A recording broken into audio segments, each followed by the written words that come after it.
The Game of Life and How to Play It by Florence Scovel Shinn.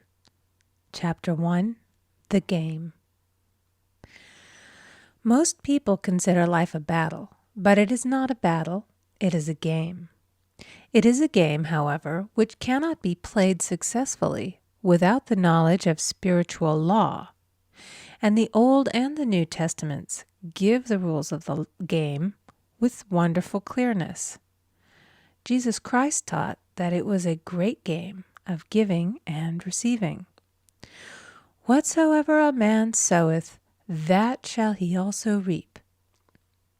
This means that whatever man sends out in word or deed will return to him. What he gives, he will receive. If he gives hate, he will receive hate. If he gives love, he will receive love. If he gives criticism, he will receive criticism. If he lies, he will be lied to. If he cheats, he will be cheated.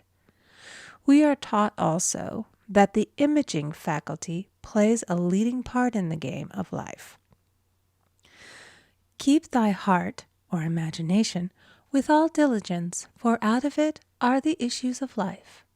Proverbs 4:23. This means that what man images sooner or later externalizes in his affairs. I know of a man who feared a certain disease. It was a very rare disease and difficult to get, but he pictured it continually and read about it until it manifested in his body and he died, the victim of distorted imagination. So we see, to play successfully the game of life, we must train the imaging faculty. A person with an imaging faculty trained to image only good brings into his life every righteous desire of his heart. Health, wealth, love, friends, perfect self-expression, his highest ideals. The imagination has been called the scissors of the mind, and it is ever cutting, day by day, the pictures man sees there, and sooner or later he meets his own creations in his outer world. To train the imagination successfully, man must understand the workings of his mind. The Greeks said, "Know thyself." There are three departments of the mind: the subconscious, conscious, and superconscious. The subconscious is simply power without direction. It is like steam or electricity, and it does what it is directed to. It has no power of induction. Whatever man feels deeply or images clearly is impressed upon the subconscious mind and carried out in minutest detail. For example, a woman I know, when a child, always made believe she was a widow. She dressed up in black clothes and wore a long black veil, and people thought she was very clever and amusing. She grew up and married a man with whom she was deeply in love. In a short time he died, and she wore black and a sweeping veil for many years. The picture of herself as a widow was so impressed upon the subconscious mind, and in due time worked itself out regardless of the havoc created. The conscious mind has been called mortal or carnal mind. It is the human mind and sees life as it appears to be. It sees death, disaster, sickness, poverty, and limitation of every kind, and it impresses the subconscious. The superconscious mind is the God mind within each man and is the realm of perfect ideas. In it is the perfect pattern spoken of by Plato, the divine design, for there is a divine design for each person. There is a place that you are to fill and no one else can fill, something you are to do which no one else can do. There is a perfect picture of this in the superconscious mind. It usually flashes across the conscious as an unattainable ideal, something too good to be true. In reality, it is man's true destiny or destination flashed to him from the infinite intelligence which is within himself. Many people, however, are in ignorance of their true destinies and are striving for things and situations which do not belong to them and would only bring failure and dissatisfaction if attained. For example, a woman came to me and asked me to speak the word that she would marry a certain man with whom she was very much in love. She called him A.B. I replied that this would be a violation of spiritual law, but that I would speak the word for the right man, the divine selection, the man who belonged to her by divine right. I added, if A.B. is the right man, you can't lose him, and if he isn't, you will receive his equivalent. She saw A.B. frequently, but no headway was made in their friendship. One evening she called and said, "Do you know, for the last week, A.B. hasn't seemed so wonderful to me." I replied, "Maybe he is not the divine selection. Another man may be the right one." Soon after that, she met another man who fell in love with her at once and who said she was his ideal.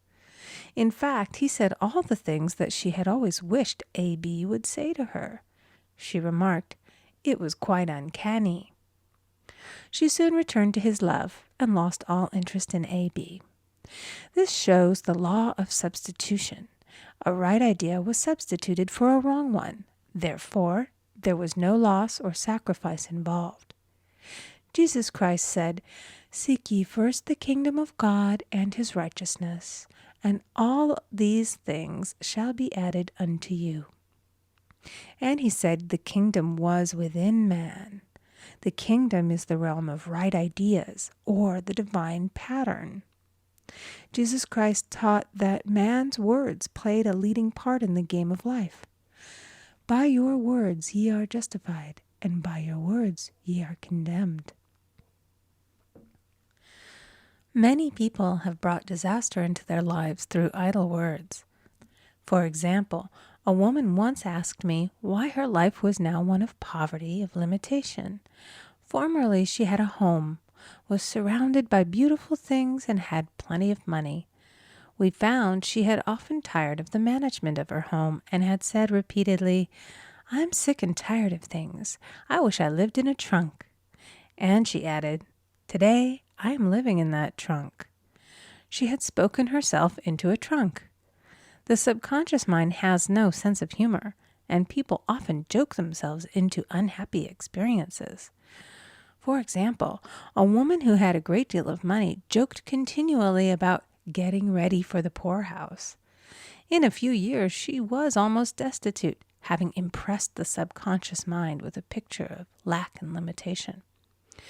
Fortunately, the law works both ways, and a situation of lack may be changed to one of plenty.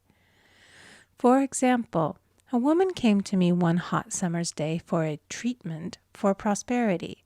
She was worn out, dejected, and discouraged. She said she possessed just $8 in the world. I said, "Good. We'll bless the $8 and multiply them as Jesus Christ multiplied the loaves and the fishes." For he taught that every man had the power to bless and to multiply, to heal and to prosper. She said, "What shall I do next?" I replied, "Follow intuition. Have you a hunch to do anything or to go anywhere?" Intuition means intuition, or to be taught from within. It is man's unerring guide, and I will deal more fully with its laws in a following chapter. The woman replied, "I don't know. I seem to have a hunch to go home. I've just enough money for car fare." Her home was in a distant city and was one of lack and limitation, and the reasoning mind, or intellect, would have said, "Stay in New York and get work and make some money." I replied, "Then go home. Never violate a hunch." I spoke the following words for her. "Infinite Spirit, open the way for great abundance for She is an irresistible magnet for all that belongs to her by divine right." I told her to repeat it continually also. She left for home immediately, and calling on a woman one day, she linked up with an old friend of her family. Through this friend, she received thousands of dollars in a most miraculous way. She has said to me often, "Tell people about the woman who came to you with $8 and a hunch." There is always plenty on man's pathway, but it can only be brought into manifestation through desire, faith, or the spoken word. Jesus Christ brought out clearly that man must make the first move. Ask, and it shall be given to you. Seek, and ye shall find. Knock, and it shall be opened unto you. Matthew 7:7. In the scriptures we read, "Concerning the works of my hands, command ye me." Infinite intelligence, God, is ever ready to carry out man's smallest or greatest demands. Every desire, uttered or unexpressed, is a demand. We are often startled by having a wish suddenly fulfilled. For example, one Easter, having seen many beautiful rose trees in the florist's windows, I wished I would receive one, and for an instant saw it mentally being carried in the door. Easter came, and with it a beautiful rose tree. I thanked my friend the following day and told her it was just what I had wanted. She replied, "I didn't send you a rose tree. I sent you lilies." The man had mixed the order and sent me a rose tree simply because I had started the law in action and I had to have a rose tree. Nothing stands between man and his highest ideals and every desire of his heart but doubt and fear. When man can wish without worrying, every desire will be instantly fulfilled. I will explain more fully in a following chapter the scientific reason for this and how fear must be erased from the consciousness. It is man's only enemy. Fear of lack, fear of failure, fear of sickness, fear of loss, and a feeling of insecurity on some plane. Jesus Christ said, "Why are ye fearful, O ye of little faith?" Matthew 8:26. So we can see we must substitute faith for fear is only inverted faith. It is faith in evil instead of good. The object of the game of life is to see clearly one's good and to obliterate all mental pictures of evil. This must be done by impressing the subconscious mind with a realization of good. A very brilliant man who has attained great success told me he had suddenly erased all fear from his consciousness by reading a sign which hung in a room.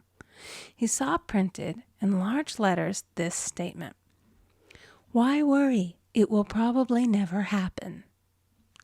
These words were stamped indelibly upon his subconscious mind, and he now has a firm conviction that only good can come into his life, and therefore only good can manifest.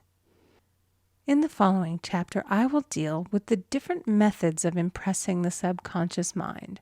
It is man's faithful servant, but one must be careful to give it the right orders. Man has ever a silent listener at his side, his subconscious mind.